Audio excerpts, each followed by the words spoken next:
តើ QR code អាច hack បានទេការពិតដែលមនុស្សជាច្រើនយល់ច្រឡំអ្នកធ្លាប់ឮគេនិយាយថាកុំ scan QR code ប្រយ័ត្នគេ hack ទូរស័ព្ទដែរឬទេការពិតទៅ QR code ខ្លួនវាមិនមែនជាមេរោគទេ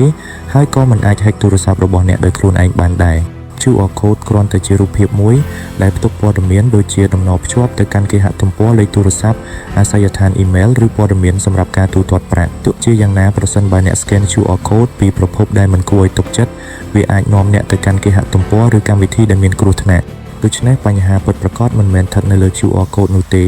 ប៉ុន្តែស្ថិតនៅលើព័ត៌មានឬតំណភ្ជាប់ដែលវាផ្ទុកឧទាហរណ៍ប្រសិនបើជនបោកប្រាស់បង្កើត QR code មួយដែលភ្ជាប់ទៅកាន់គេហទំព័រคล้ายៗហើយអ្នក scan វាអ្នកអាចត្រូវបាននាំទៅកាន់ទំព័រដែលមើលទៅដូចជាគេហទំព័រផ្លូវការរបស់ធនាគារក្រុមហ៊ុនដឹកជញ្ជូនឬសេវាទូទាត់ប្រាក់ប្រសិនបើអ្នកបញ្ចូលឈ្មោះអ្នកប្រើពាក្យសម្ងាត់ឬលេខកូដ OTP នៅលើទំព័រនោះ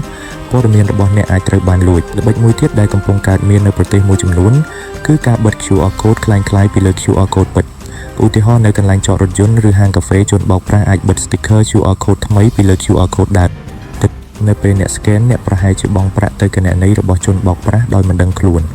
ក្រៅពីនេះក៏មានការផ្ញើ QR code តាម Facebook, Telegram, WhatsApp ឬ email ដោយអះអាងថាអ្នកឈ្នះរង្វាន់ទទួលអំណោយឬត្រូវផ្ទៀងផ្ទាត់គណនី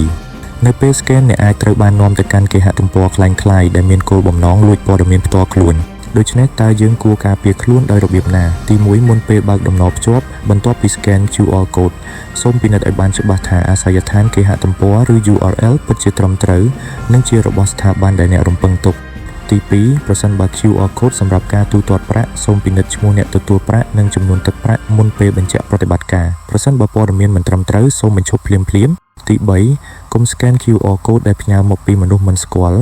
ឬប្រភពដែលមិនគួរឲ្យទុកចិត្តជាពិសេសប្រសិនបើវាសន្យាផ្ដល់រង្វាន់បញ្ចុះតម្លៃខ្លាំងឬទាមទារឲ្យអ្នកចូលគណនីជាបន្ទាន់ទី4សូមធ្វើបច្ចុប្បន្នភាពទូរស័ព្ទនិងកម្មវិធីរបស់អ្នកជាប្រចាំការអាប់ដេតជួយបិទចន្លោះខ្វះខាតផ្នែកសុវត្ថិភាពដែលអាចត្រូវបានជនខិលខូចយកទៅប្រើប្រាស់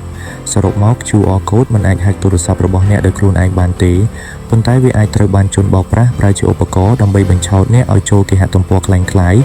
ឬធ្វើប្រតិបត្តិការដែលអ្នកមិនបានគ្រោងទុកដូច្នេះមុនពេល scan QR code ណាមួយសូមឈប់គិតមួយភ្លែតពិនិត្យប្រភពនិងផ្ទៀងផ្ទាត់ព័ត៌មានជានិច្ចការប្រុងប្រយ័ត្នត្រឹមតែបន្តិចអាចជួយការពារប្រាក់និងព័ត៌មានផ្ទាល់ខ្លួនរបស់អ្នកបានយ៉ាងមានប្រសិទ្ធភាពប្រសិនបើអ្នកយល់ថាវីដេអូនេះមានប្រយោជន៍សូមចុច like share និង follow ដើម្បីទទួលបានចំណេះដឹងថ្មីៗអំពីបច្ចេកវិទ្យាសុវត្ថិភាព Digital និងការបង្ការការបោកប្រាស់សូមអរគុណសម្រាប់ការទស្សនាហើយជួបគ្នានៅក្នុងវីដេអូបន្ទាប់